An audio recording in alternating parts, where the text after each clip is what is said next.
years ago had a flow rate of 189,000 litres per hour. The geologists had to seal the hole and are still not sure just how much water is behind that wall of rock. It's very unlikely, but if that water was to burst into the mine, there's no pump big enough to get it out. The geologist's role is to carefully monitor these water features and to relay the information to the engineers who can plot the growing tunnels around these geological obstacles. Today, Peter is checking on an area where the temperature is 34 degrees saturated. Workers are only allowed here for strictly controlled time periods, as heat stroke can set in within minutes. This jet of water may not look like much, but it is extremely hot, under enormous pressure, and there could be millions more litres where this comes from.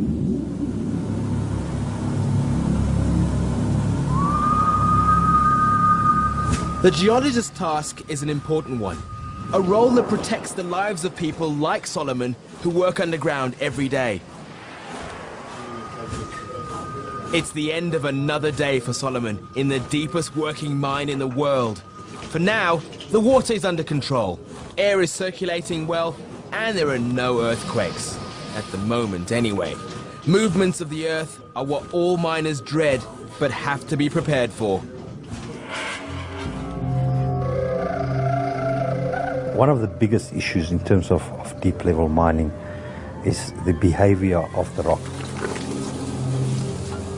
Seismicity, or as people would know it as type of earthquakes underground at TauTona, we would have about 10 of them every day. With up to 10 earthquakes a day, seismicity is definitely the biggest threat to the mine. Apart from crushing workers in the tunnels, underground earthquakes can result in hundreds of miners being trapped. Seismic activity is closely monitored by geophones, implanted deep into the rock face. The geophones conduct data to the monitoring plants, and this information is interpreted on a continuous basis. But even with the latest technology, scientists are still unable to plot with 100% accuracy when a shift will take place. A seismic event is when we mine underground, we disturb the natural balances, the natural stresses that is inherent in the ground. And the moment we start removing ground, we disturb those balances, we place more stresses on areas that hasn't been removed. And what happens then is that the inherent faults and dikes, the slips and the fractures that are underground, they now shift, they move, and that causes the seismic events. You know, you can be a hero for a month and then be, you know, have a disastrous month the next month. The challenges are technical. It is sustainability, it is earth movements, the seismic events, and keeping a steady stream of tons flowing out of this mine.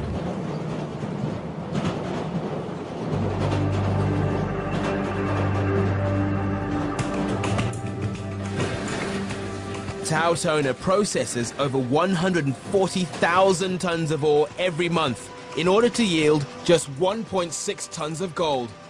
And this ore yields more than most.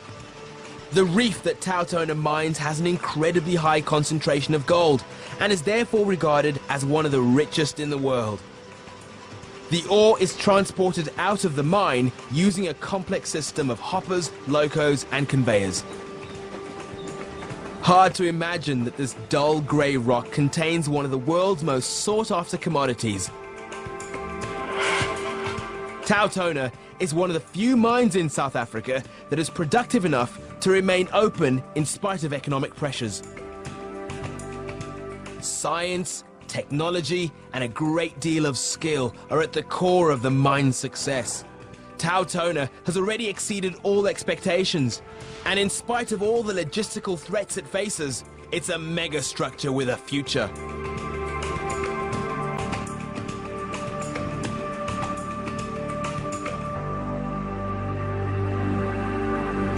It may be efficient, but when the planet is your business partner, be prepared for some earth-shattering action.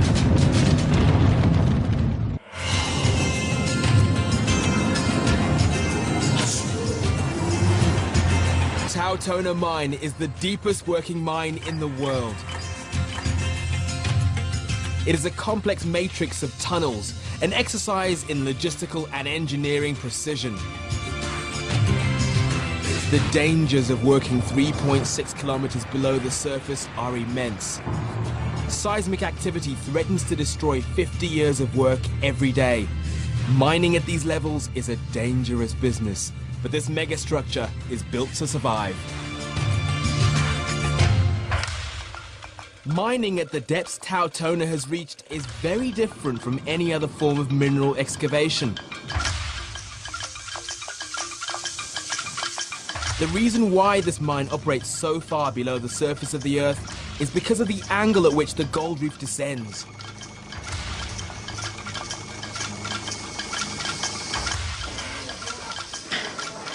Not only does the reef lie at a very steep angle, it is only 25 centimeters thick. That's very thin by gold reef standards. It's hard to believe that all the fuss is about this thin strip of dull grey rock. As a result of the gold seam being so narrow, the working areas underground at TauTona are one of the smallest in the world, making the miner's job even more difficult. When you're this far underground, excavations must be kept as small as possible, and large machinery simply can't be used. Where space is not a problem, monster machines can be used to great effect.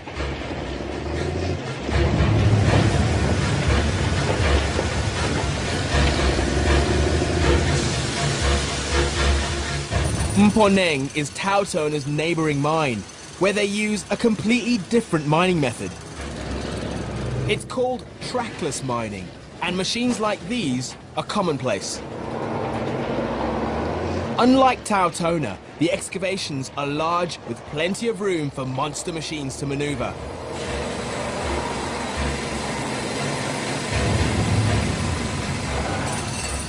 Although the miners are the machines that drive TauTona, the mine is still a hungry consumer of electricity, with a monthly power bill exceeding $1 million. TauTona has on standby a jet engine-driven emergency turbine, which can supply the most important facilities like the main winders long enough to evacuate the miners in a total blackout. But losing power is not the engineer's greatest concern. As they dig deeper and further, it's Mother Nature's reactions that cause the real danger. Seismic events or underground earthquakes are a constant risk. It's not uncommon for TauTona to experience up to 10 earthquakes a day. The movement of the earth is experienced underground as a shake and a hollow bang.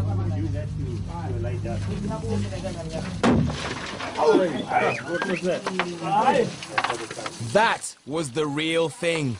May not seem like much, but even the smallest seismic event has the power to collapse an entire working area. Let's see that again.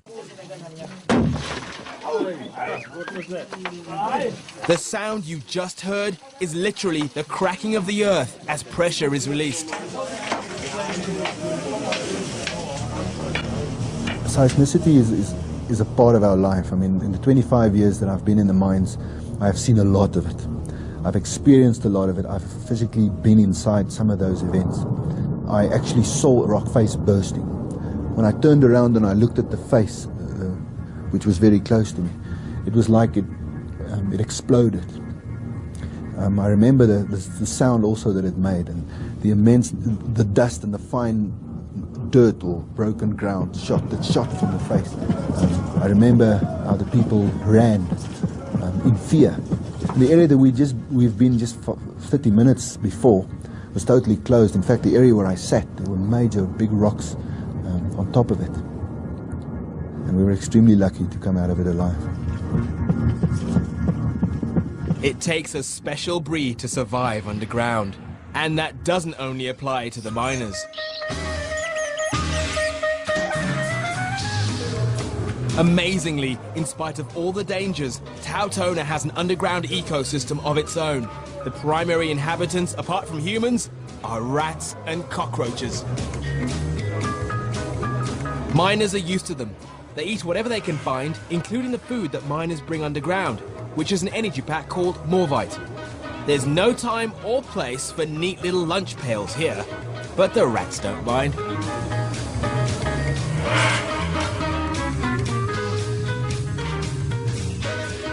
In fact, the miners have come to use these rodents as their own seismic monitors. Miners believe that they're able to detect seismic activity and that rodents' own survival instinct leads them away from danger. It's a rat race that the miners are happy to join.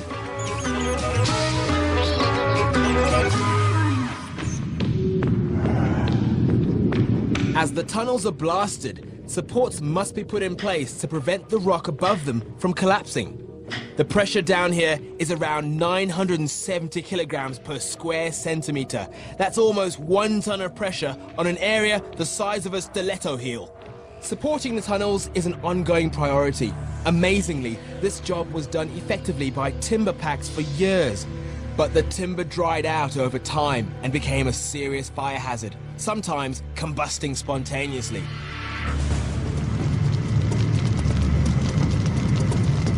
You would find hundreds of thousands of tons of timber underground because you don't take it out. You can't take it out. Once you use it as a support, you actually leave it there. Now, over the years, in terms of the temperatures that we've got here on the mines, that timber becomes totally dry and it comes like a powder. It's easier to light that wood than it is to light a piece of paper. We do not fully understand it yet, but I have seen timber underground catch a light with no electricity, no spark, chemical ignition. Until I've seen that, I never really believed that it could happen. Because remember, fire underground is not about the flames, it's about the gases that, and because we have very limited ventilation, we cannot afford the ventilation to be poisoned by monoxide and dioxide gas. The mine is phasing out the use of timber packs for support in favor of newer technology called backfill. Backfill is fast becoming a necessity in deep-level mining. The best support for the earth seems to be the earth itself. They're using the waste from the gold extraction process, the stuff that's left behind once the rock has been crushed and the ore extracted. It's a mushy grey substance, liquid rock really, called tailings. The tailings are pumped into a holding facility known as the slimes dams above ground. Some of this waste is sent to the backfill plant, and then it's pumped underground into 50-meter-long bags. These backfill bags provide a flexible rock support system that is far superior to wood. Backfill gives way slightly to the pressures of the rock and cannot snap or crumble like wood does. And most important of all, it can't be set alight. Deep-level mining without backfill, I mean, I cannot even imagine it. We cannot mine this mine without backfill. It is a very, very effective support system. But even with new technology in place, the mine has to be prepared for disaster. Danger is unavoidable, and every worker must be ready for the worst. Now, that's some tragic events. You get to stages where you feel, hey, this is it. These are my last seconds on Earth. The mine trains an elite group of men who form proto-teams, the teams who are responsible for saving lives and sometimes for recovering bodies. Farney was in the proto-team for almost 7 years and has experienced rescue missions firsthand. When you go underground in an emergency situation, especially when you go into breathing apparatus, you work under extreme physical stress, high temperatures, zero visibility sometimes. You work in a team, you have to very often do emergency work very quickly.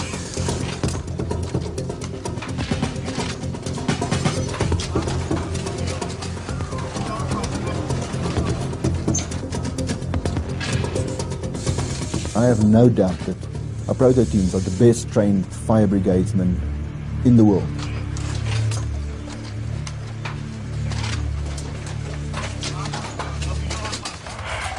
When an accident occurs, the proto teams are sent in to create a stable environment for the rescuers who follow.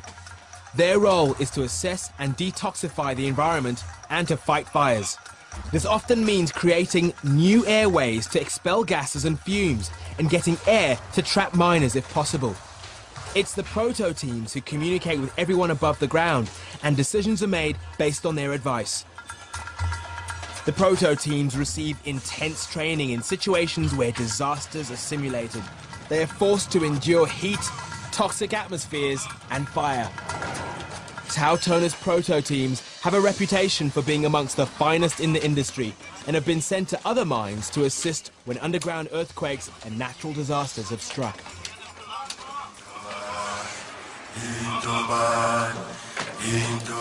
Fatalities at TauTona are unavoidable. The mine deals with about 5 deaths every year, but it has not to date had a large-scale incident. Accidents are an inevitable part of the deep mining environment, and dealing with fatalities is the toughest part of the job. I think the biggest shock is the loss of some of the colleagues on the mine. Years ago, I had to go to the family at home and to go tell the wife that your husband died in a mine accident underground. It's not a nice experience. We would like to have no fatalities at this mine. That's what our ultimate aim is. And in 2002, we nearly got it right. We only had 1 fatality on the mine. It was still one too many, but we nearly got it right. Staying calm in the face of danger is something that everyone at TauTona is used to.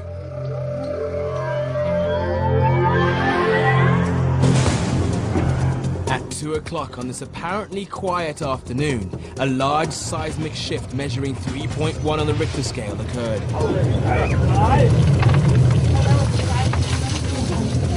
It hit when a full shift was underground. This seismic shift is one of the largest that TauTona has ever experienced. This might look like just another day at the office, but this is the kind of event that disasters are made of. The team has been able to identify how big and roughly where the shift occurred, but the quake has knocked out all their electricity and their communication systems. They cannot communicate with anyone underground. All they can do now is wait and hope that Richard can get the electricity up again. This place really went rock and roll. I mean, it shook. It's been 2 hours and still no word from underground. Proto teams have already been sent down the shaft, expecting the worst, while the rest of the mine waits for news from underground. Still no word from the proto teams.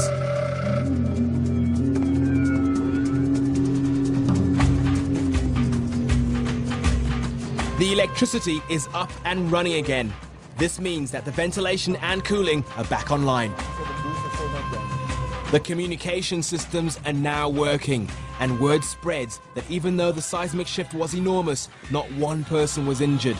A mining miracle if ever there was one. Today, tragedy was avoided. This was a headache, but certainly not a headline. Following the close call, Robbie decides to lead a safety inspection throughout the mine.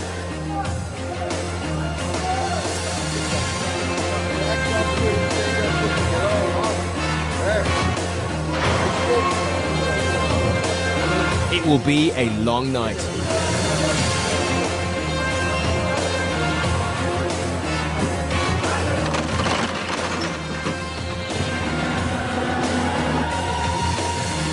Everyone is relieved to see the damage was minimal. This kind of situation is not new. Many of these men have been miners for decades. TauTona has won many seismic battles in the past, but ensuring safety this far underground is an ongoing war. Miners need to know that the risks are shared. These are men who believe in the power of action over words.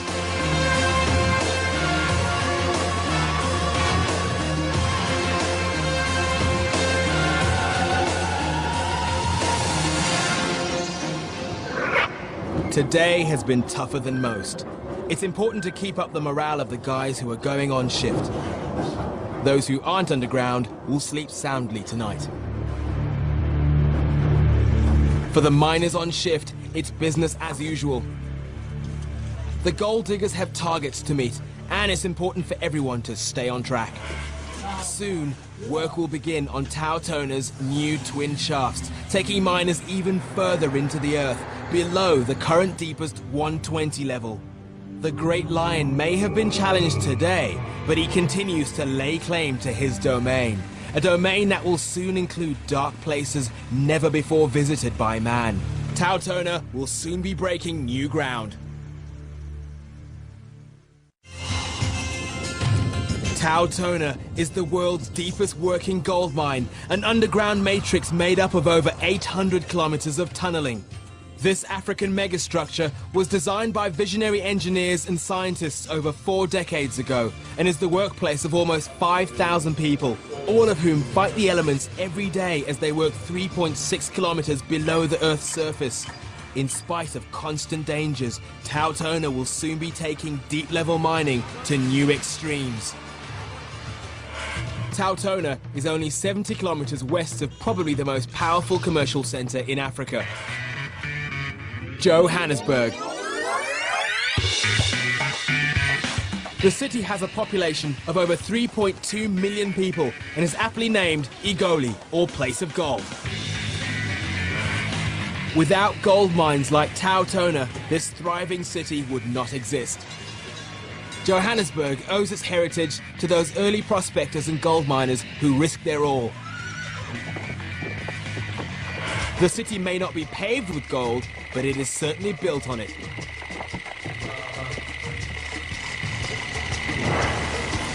Johannesburg is South Africa's main business centre, a place where the mining magnates of the past made their fortunes and built an industry that employs over 190,000 people.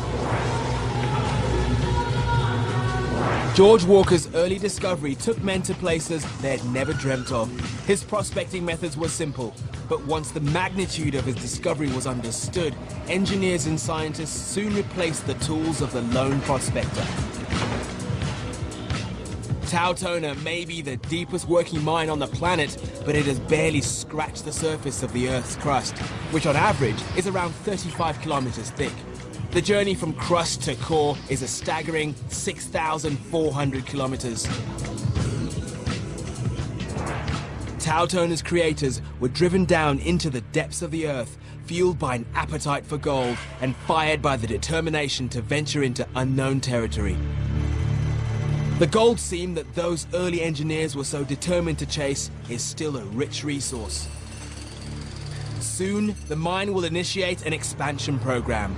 A new shaft will be sunk, and the men of TauTona will be working at level 128, an astounding 3,726 meters beneath the Earth's surface.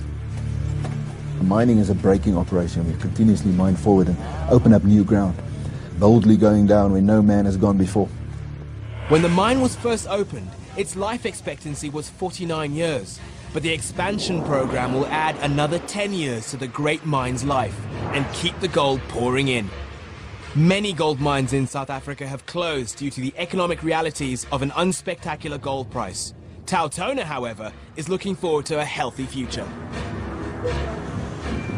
Burrowing deep below the Earth's surface is risky business. If it were not for the promise of vast fortunes, underground adventures would certainly hold little appeal. Humans have always been fascinated by the idea of getting closer to the stars, but going underground has never had the same attraction.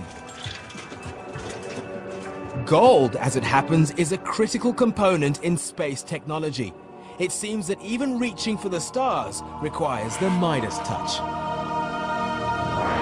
For miners at TauTona, gold is simply a commodity, but for most people, solid gold is the thing of fairy tales. It is associated with riches and glamour, the athlete's ultimate prize.